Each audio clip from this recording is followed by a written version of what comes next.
રામ રામ. અશ્વ મારા આત્માના એક નવા એપિસોડની અંદર હું રવિ બસિયા આપ બધાનું હાર્દિક સ્વાગત કરું છું. આજે એક ખૂબ મહત્વપૂર્ણ વિષય ઉપર અને ગંભીર વિષય ઉપર અને એક રસપ્રદ વિષય ઉપર જે છે મારે વાત કરવી છે કે અશ્વ જે છે કાઠિયાવાડના અને ગુજરાતના તેમજ સમગ્ર દેશના એ અશ્વ વિશે આપણે બધું જાણીએ છીએ. ઘણી બધી માહિતીઓ અમે પણ મૂકીએ છીએ, ઘણા બધા વડીલો પાસેથી, ઘણા બધા આજના યુવા પેઢી પણ બધું અશ્વ વિશે જાણતા હોય છે, અશ્વને પ્રેમ કરતા હોય છે, અશ્વ સાથે જે છે એ પોતે એ ઘણું બધું તાલમેલ હોય છે એમનો, એટલે એ વિષયો છે.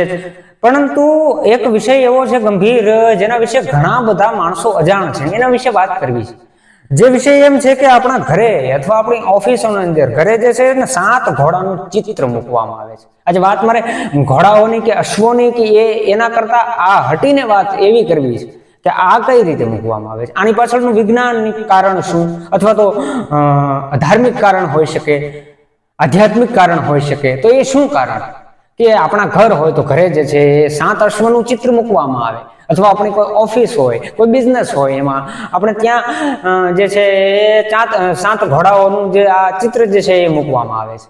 તો એના વિશે વાત કરવી છે. આ 7 ઘોડાનું ચિત્ર શા માટે મૂકવામાં આવે છે અને વર્ષોથી મૂકવામાં આવે છે, આ કોઈ નવી વાત નથી, એટલે એ પૂર્ણ માહિતી આપવી છે.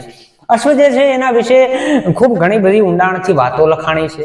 અશ્વ વિશે, અશ્વને તો દેવરૂપી પ્રાણી પણ કહેવાય છે, કહેવતો પણ ઘણી બધી છે.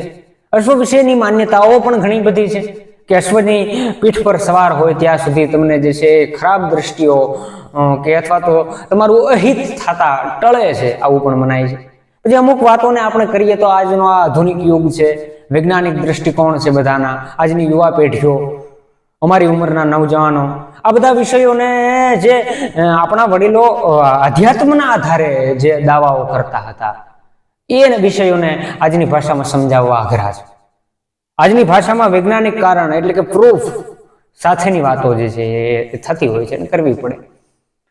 પણ ઘણા બધા એવા વિષયો હતા, ગંભીર વિષયો હતા અશ્વને લઈને, બધી જ બાબતોમાં જે વિષયોના કારણે અશ્વને દેવરૂપી પ્રાણી માનવામાં આવતા. એટલે એવું બધું પણ છે. તો વાત કરવી છે આપણે કે ઘરે 7 ઘોડાનું ચિત્ર જે છે કે એ શા માટે રાખવામાં આવે છે. 7 ઘોડાઓ એને ઘરે શા માટે રાખવામાં આવે છે, એ ચિત્રને, એ ચિત્રમાં એવી રીતે શું વિશેષતાઓ પડેલી છે કે એ ચિત્રને જે છે આપણા ઘરે રાખીએ છીએ. અને 7 જ શા માટે, 4 કેમ નહીં, 5 કેમ નહીં, 3 કેમ નહીં, 2 કેમ નહીં, 6 કેમ નહીં, 7 જ અશ્વનું ચિત્ર શા માટે, એના વિશે વાત કરવી છે. તો આપણે શરૂ કરીએ. એની પહેલા આપ અમારી આ ચેનલ પર નવા હોય તો એને સબસ્ક્રાઇબ કરીને બેલ આઇકનને પ્રેસ કરો, જેથી કરીને આવા નવા વિડીયો આવે તો એમની નોટિફિકેશન આપને મળે અને આવી અશ્વરહિત માહિતીઓ જે છે આપના સુધી પહોંચતી રહે. તો એક મહત્વપૂર્ણ વિષય ઉપર વાત કરવાના છીએ આપણે, એને કરવી છે.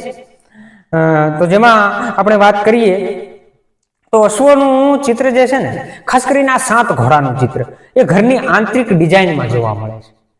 ઘરની આંતરિક ડિઝાઇનમાં જ્યારે આ ચિત્ર જોવા મળે છે ને, આની પાછળના કારણોની જો વાત કરવામાં આવે તો એની પાછળનું કારણ જે છે એક સકારાત્મક પ્રતિભાવ આપતી પેન્ટિંગ વિશે જ્યારે આપણને વિચાર આવે, સકારાત્મક પ્રતિભાવ, સારો પ્રતિભાવ આપતી પેન્ટિંગ વિશેનો આપણને વિચાર આવે, ત્યારે આ ઘોડાઓને ખાસ કરીને, એમાંય પાછા દોડતા ઘોડાઓ, 7 ઘોડાઓ એમાંય પાછા દોડતા ઘોડાઓ, જે રીતે ફોટોસ આપ જોઈ રહ્યા છો એ રીતે, એ દોડતા ઘોડાઓને ખાસ કરીને જે છે એ આપણને યાદ આવે.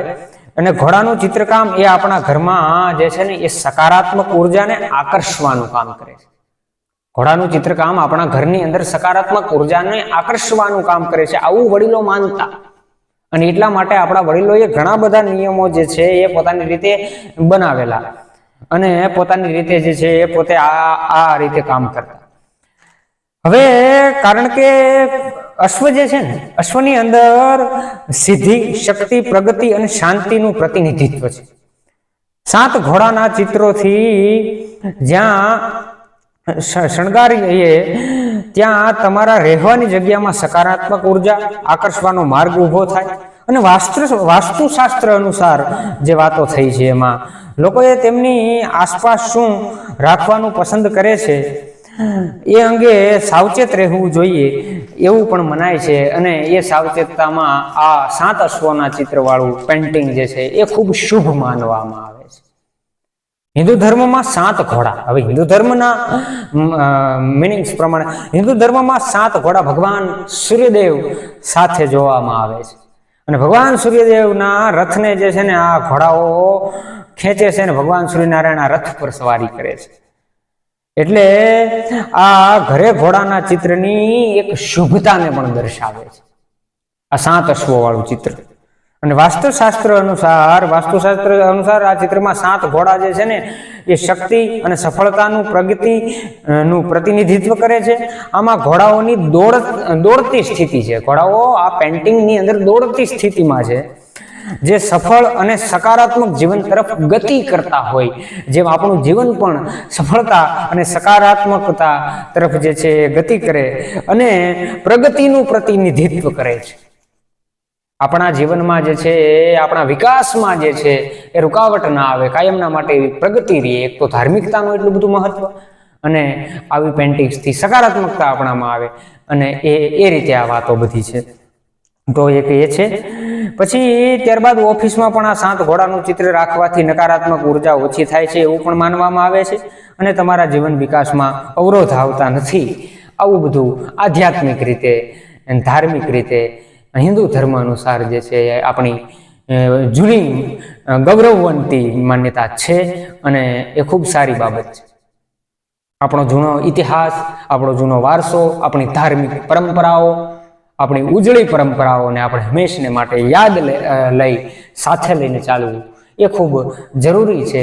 કારણ કે કંઈક ને કંઈક એમાં રહસ્યો છુપાયેલા હોય છે જેનાથી આપણે અજાણ હોઈએ છીએ.